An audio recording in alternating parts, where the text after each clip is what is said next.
कुछ लोगों के प्रश्न हैं और उनकी परेशानियां हैं। सर, नौकरी नहीं मिल रही है। सर, ये बीमारी है। सर, लगता है किसी ने कुछ कर दिया है। सर, बहुत तरह की परेशानियां हैं। यहाँ गए, वहाँ गए, उसके पास गए,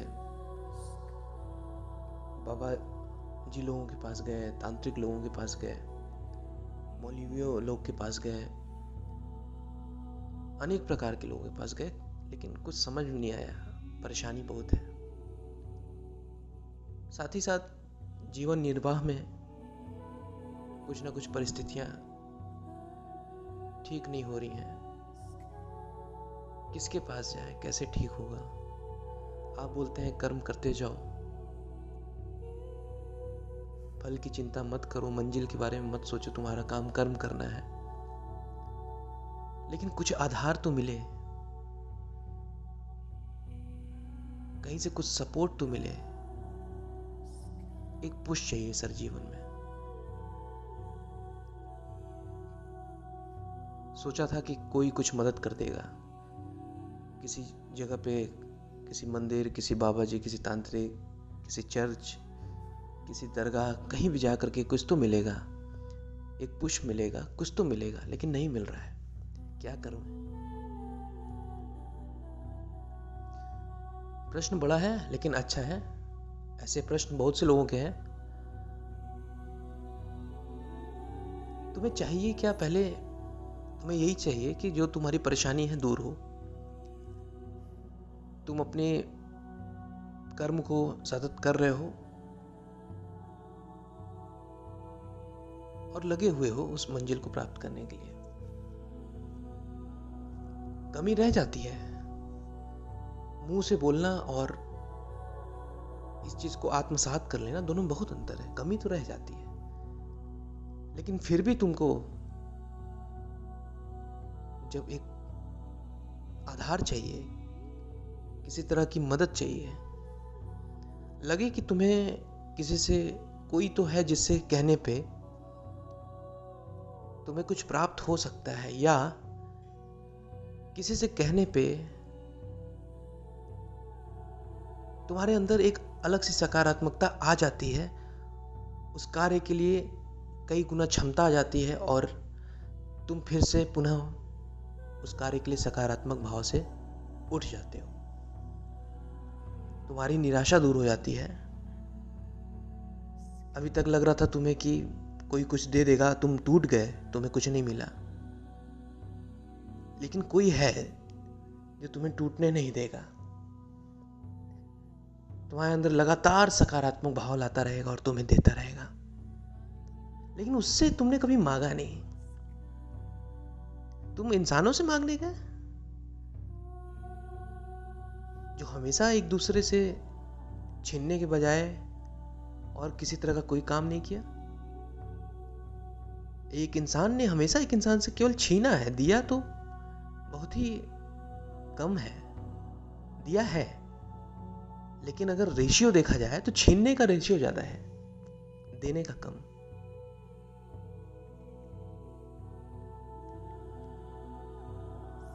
हर कोई आगे बढ़ना चाहता है।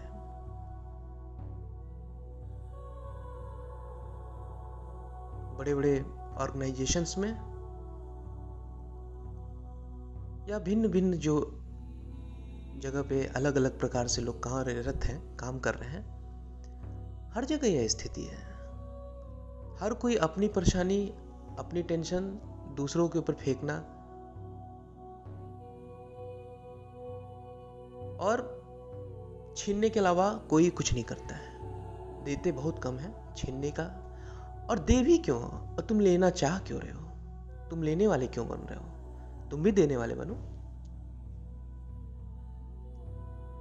इसी पे एक उदाहरण देता हूं। श्री राम भगवान को जब वनवास के दौरान जाना पड़ा, बहुत से मित्र राजा थे जिनकी वो मदद ले सकते थे। जानते हो उन्होंने शुरुआती मदद किससे ली? जिसके वो अंश थे, जिसके तुम अंश हो,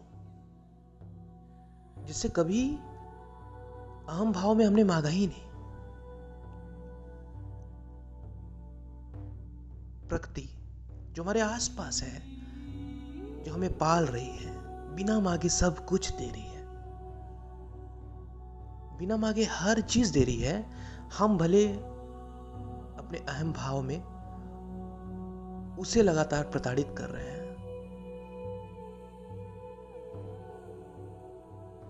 हम प्रताड़ित कर रहे हैं, लगातार वो दे रही है। हम अपने अहंकार में कभी हमने उससे मांगा ही नहीं और उसकी दी हुई चीजों को उपयोग भी कर रहे हैं, लेकिन हमारे अंदर अहंकार है। हम किसी बाबा जी के पास जा सकते हैं, किसी तांत्रिक के पास जा सकते हैं, किसी मौलवी के पास जा सकते हैं, अलग अलग धर्म गुरुओं के पास जा सकते हैं, लेकिन उससे कुछ नहीं मांगते, उसके पास नहीं जाते जो लगातार दे रही है हमें और जो सक्षम है हर चीज देने में।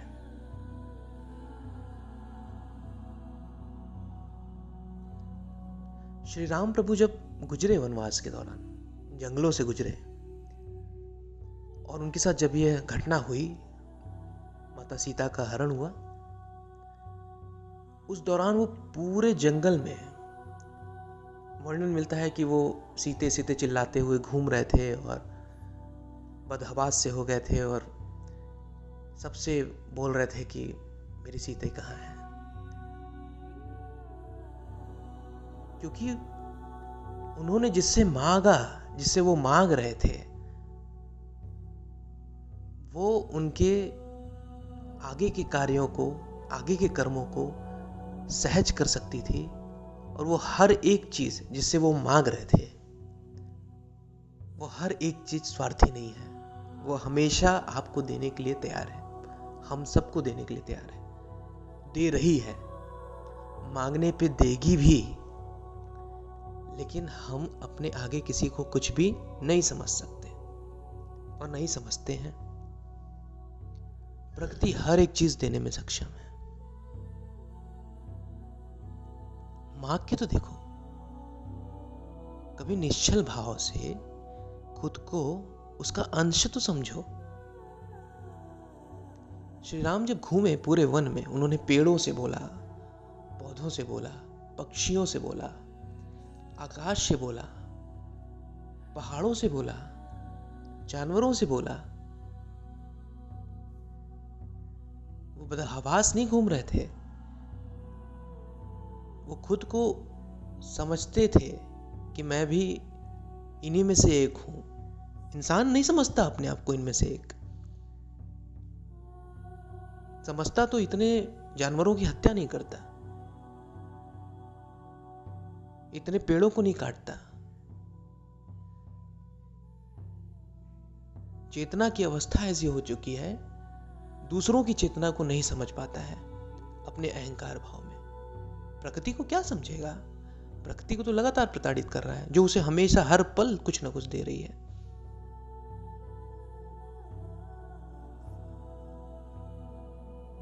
और श्री राम की सहजता देखिए, उनके लिए प्रकृति ने हर एक तरफ से रास्ते खोल दिए,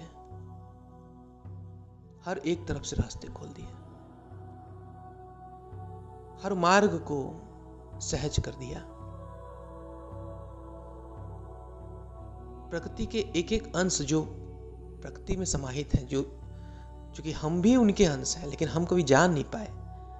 हमारा मैं, अहम भाव बीच में आया, हमेशा हमारा ये शरीर भाव बीच में आया। हम उसमें से अपने आप को नहीं समझ पाए कि हम उसी के हिस्सा हैं। बोलते बहुत हैं ज्ञानी, किताबें तो पढ़ने के लिए हजारों ज्ञानी बैठे हैं प्रकृति की बातें करने के लिए, लेकिन वो केवल वो ज्ञान प्रकृति को प्रताड़ित करने का ज्ञान है। उसमें उसके अंश को अपने अंदर समझने या उनमें से हम एक हैं ये समझने की बस मौखिक बातें ही हमारे बीच में फैली हुई हैं। अंदर से आत्मसात कोई नहीं कर पाया। जिस दिन तुम जान जाओगे कि प्रकृति तुम्हारी है, तुम प्रकृति के हो। कैसे तुम्हारे भाव अपने माँ के लिए आते हैं जब माँ के गोद में जाते हो, या जब माँ पालती है, माँ प्रेम करती है। कैसे भाव आते हैं कुछ ऐसे लोगों के प्रति जिनके प्रति तुम प्यार करते हो, जिन्हें मानते हो, जिनके प्रति तुम्हारे लगाव है, तुम्हारे बच्चे बच्चियां, पापा मम्मी, जिनके लिए तुम्हारी चेतना के स्तर उनको अपना खून, अपना मानती है, उनके लिए मरने मिटने को तैयार रहते हो। उस तरीके से प्रकृति को कब माना तुमने अपना? शरीर भाव, मैं भाव तो हमेशा तुमको घेरे रखा। किसी दिन निश्चल भाव से आत्मसात करो। मैंने बोल दिया और तुमने कर लिया, ऐसी स्थिति तुरंत नहीं बनेगी। इसीलिए बोलता हूं कि ध्यान करना शुरू करो। बहुत सी चीजें समझने लगोगे, बहुत सी चीजों को अनुभव करने लगोगे। आसपास की चीजों को खुद से अलग नहीं जान पाओगे। और जब ऐसी स्थिति तुम प्राप्त करोगे तो तुम अगर नदी किनारे बैठ करके तुम नदी के साथ बात कर रहे हो और अपनी इच्छा प्रकट कर रहे हो, वो नदी सक्षम होगी तुम्हारी हर एक इच्छा को पूर्ण करने के लिए, तुम्हारे रास्तों को सहज कर देगी। तुम्हें किसी साधना की आवश्यकता नहीं पड़ेगी। साधना, मंत्र, यह सारी चीजें जो हैं एक दूसरे की पूरक है। मैंने हमेशा बोला कि साधना मंजिल नहीं, ये रास्ते हैं। ये जो भाव मैं समझाने की कोशिश कर रहा हूं, ये भाव को उत्पन्न करने के लिए साधना से गुजरना पड़ता है। चाहे तुम मंत्र साधना करो, मंत्र साधना के साथ साथ ध्यान करो, सब एक दूसरे के पूरक हैं, किसी चीज को नहीं छोड़ सकते।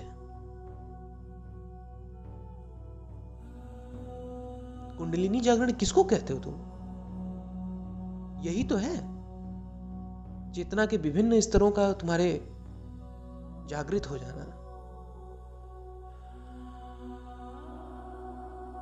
तुम्हारे और प्रकृति के बीच में कोई शरीर और मैं भाव नहीं रह जाएगा। तब देखना हर एक चीज तुम्हारे हिसाब से चलेगी। तुम नदी से बात करोगे बैठ करके शांति से, निश्चल भाव से, वो तुम्हारा कार्य पूरा करेगी। तुम पेड़ों से बात करो, तुम आकाश से बात करो, तुम कहीं झील पे बैठे हो उससे बात करो।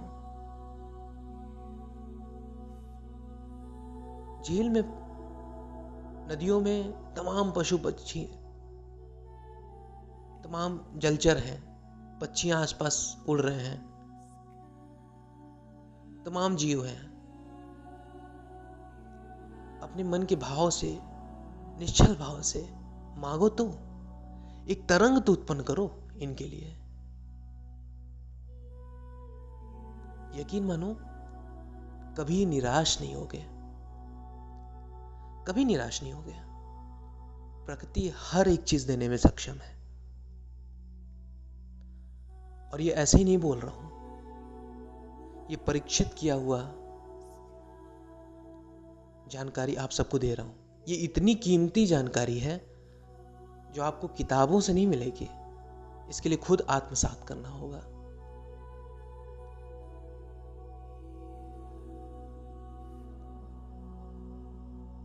जब तुम अलग नहीं समझते अपने आप को प्रकृति से, तो तुम्हारे को लोग जागृत इंसान की तरह देखने लगते हैं, क्योंकि वो भी वो चीज कर सकते हैं, लेकिन फंसे हुए हैं अपने मैं भाव में, अपने अहम भाव में, अपनी चेतना के स्तर पे फंसे हुए हैं। उनकी चेतना अपने ही जैसे दिखने वाले कुछ लोगों के लिए तो है, लेकिन और लोगों की चेतना से नहीं जुड़ पा रहे हैं, वो अपना नहीं समझ पा रहे हैं। जबकि सबके अंदर वही है, सब पूरक हैं एक दूसरे के। तब तो तुम प्रकृति का भी नाश करना बंद कर दोगे और प्रकृति तुम्हारा भी नाश करना बंद कर देगी। मांगो, मांगना मना नहीं है, लेकिन उससे मांगो जो तुम्हें दे, जो तुम्हें देने में सक्षम हो, जो तुम्हारा हो, जिसके तुम हो।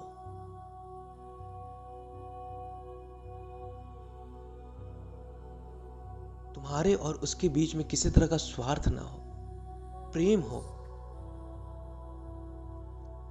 लेने देने जैसा कुछ हो ही ना। देना और लेना तो एक अलग सी स्थिति हो, बस आपस की आनंदमयी वाली स्थिति हो।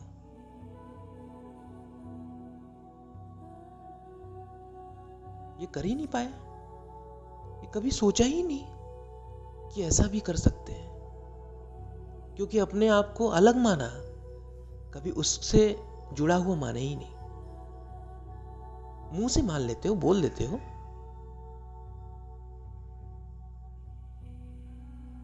तमाम किताबें पढ़ सकते हो, बहुत ज्ञानी हो सकते हो, बड़ी बड़ी बातें कर सकते हो,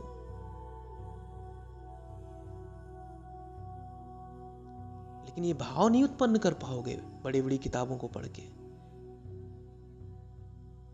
इतने दुनिया भर के कोर्सेस चल रहे हैं, कई धार्मिक किताबों के ऊपर कोर्सेस चल रहे हैं, बड़ी बड़ी बातों, लेकिन तुम तर्क कर सकोगे इसको पढ़ के, किसी को नीचा दिखा सकोगे, अपने आप को ज्ञानी साबित कर सकोगे, लेकिन इसी में फंसे रहोगे। जो भी 70 साल 80 साल जीना है, ज्ञानी बन करके तर्क करते रहोगे और ऐसे तर्क करते करते मर जाओगे, नहीं जान पाओगे। इसको जान लिया तो स्वर्ग नरक पाप पुण्य तुम इससे परे हो। तुम्हें नहीं जरूरत है किसी भी प्रकार की उलझनों में फंसने की।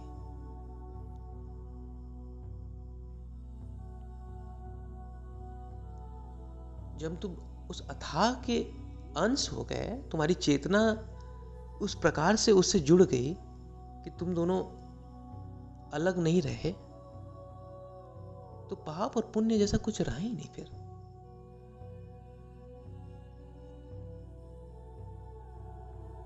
माना नहीं कभी उसे अपना। मांगो। मैं कहता हूं, जैसा मेरा पहले वीडियो में मैंने बोला हुआ है कि ध्यान किस तरह से करना है, करो, बैठो, अपने आप को स्थिरता प्रदान करो, अपनी श्वासों को, अपने मन को स्थिरता प्रदान करो।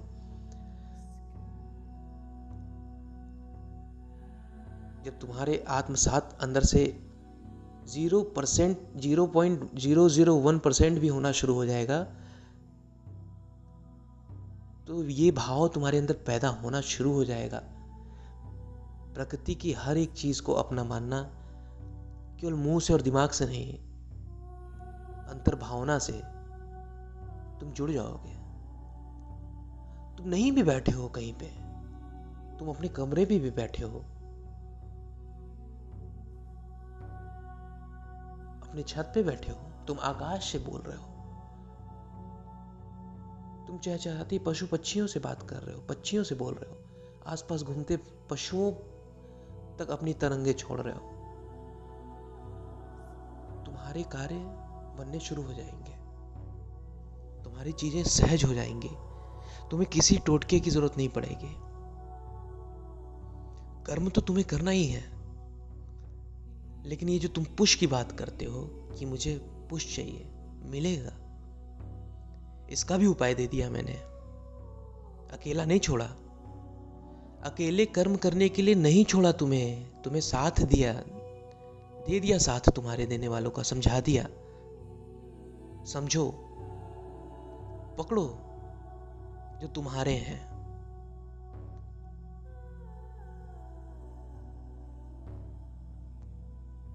लगातार बिना कहे तुम्हें पेड़ ऑक्सीजन दे रहे हैं ना, मांग के देखो, और भी बहुत कुछ देने में सक्षम है। हवा तुम्हें लगातार ठंडक दे रही है ना, मांगो, और भी बहुत कुछ देगी। तुमसे भी कुछ आदान प्रदान वो करती है, क्योंकि वो तुमको अपना मानती है, निश्चल भाव से तुमसे जुड़ी है, तुमसे भी आदान प्रदान वो करती है, तुमको चूंकि अपना मानती है, तुमसे पूछती भी नहीं, क्योंकि तुमको अपना अंश मानती है। तुम पूछते हो, तुम अपने आप को अलग समझते हो, इसलिए अलग बने हुए हो। भाव तो पैदा करो, एक समय आएगा मांगने की भी आवश्यकता नहीं पड़ेगी।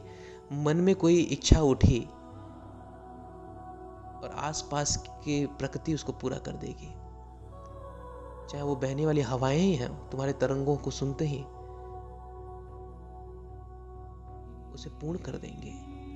लेकिन इस रास्ते पे इसको अपनापन अपनाने में, अपनापन समझने में छोटे छोटे आधार हैं। तुमको शुरुआत करनी पड़ेगी, क्योंकि तुम बहुत दिनों से अपने आप को अलग समझ रहे हो। बातचीत करना पड़ेगा तुम्हें, तब तो अंदर से तुम्हारी चेतना जागेगी उनके लिए। ध्यान में बैठना शुरू करो। क्यों जाकर के जंगलों में और गुफाओं में, तराइयों में संत ध्यान करते थे? वो अपने आप को अलग नहीं मानते थे, उनमें से एक मानते थे। तभी कभी सुना तुमने कि किसी संत को किसी जानवर ने खा लिया? कोई संत जो है कि पहाड़ों में बारिश में ठंड में मर गया? पहले के जो संत जो सच में तपस्या करते थे और जो इस भाव को समझते थे, कभी सुना? नहीं, क्योंकि वो अलग थे ही नहीं। उन्होंने अपने आप को अलग समझा ही नहीं।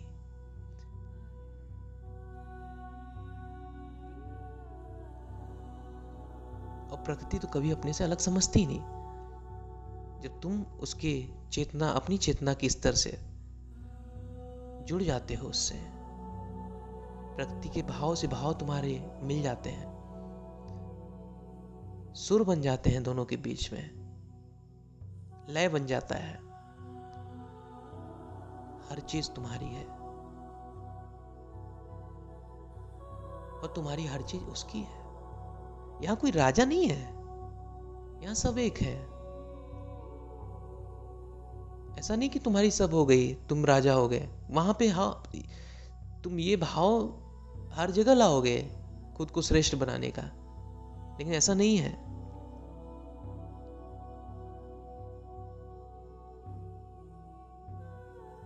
मांगो, मांगो, तुम मिलेगा तुम्हें।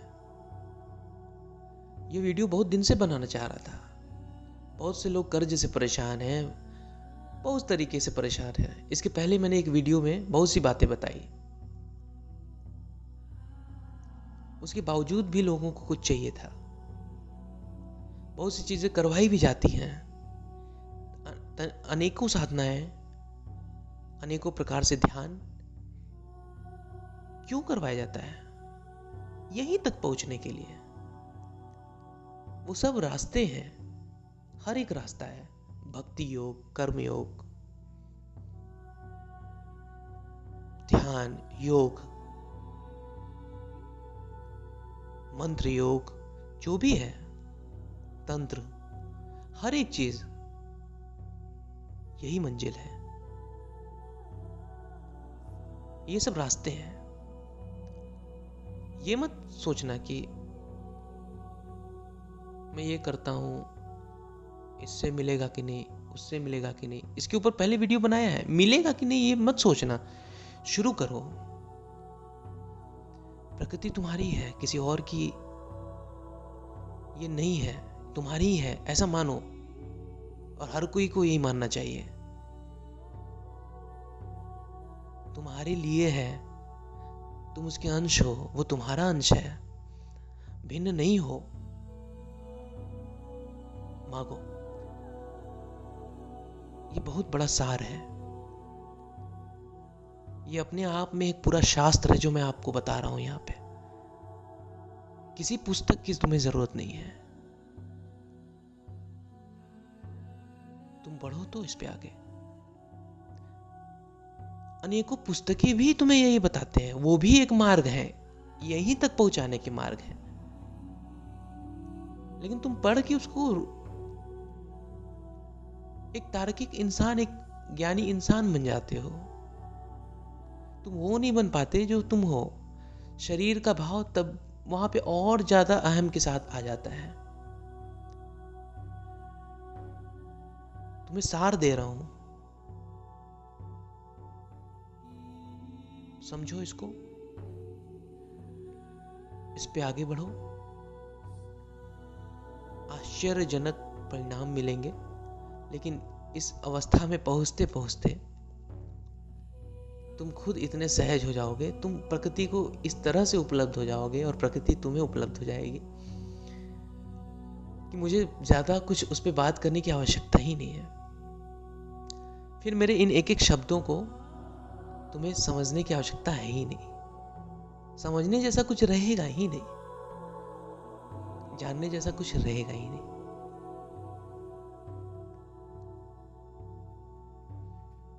अतः आप करो इस तरीके से और इसके आश्चर्यजनक परिणामों को अपने जीवन में लाओ, घटित करो। भागना बंद करो, मत भागो। किसी इंसान ने किसी इंसान को कुछ दिया है जो तुम्हें देगा, छीनने के अलावा।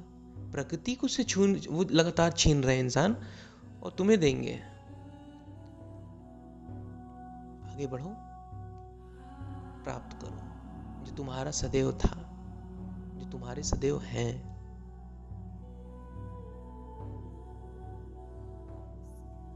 तुम्हारे मन से उठी हुई स्पंदन को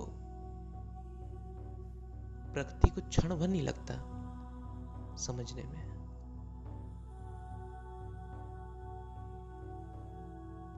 तुम्हारे भाव, लेकिन तुम्हारी जो बुद्धि से, जो तुम मानसिक रूप से जो सोच करके जो भाव निकालते हो अपने अहंकार और छल से, जो उस भाव से प्रकृति का कोई लेना देना नहीं। जब तक आत्मसात नहीं करते, जब तक इसका अभ्यास नहीं करते, तब तक तुम्हारे अंदर भी ये चेतना जागृत नहीं होगी। और जिस दिन इस अवस्था में आ गए, तुम्हारी कुंडली जागृत है, ये समझ लेना। कुंडलिनी जागरण कुछ और नहीं, यही अवस्था है।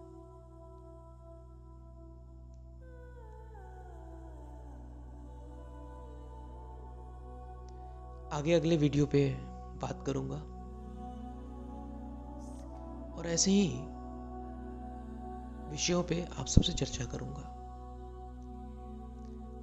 आप सब इन सब वीडियोस को ज्यादा से ज्यादा लोगों तक पहुंचाएं, ये आपका अपना कर्तव्य है।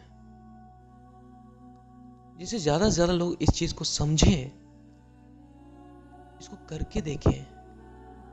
इसमें कोई उन्हें फीस नहीं देनी, इसमें किसी भी प्रकार का उन्हें कोई शुल्क नहीं देना।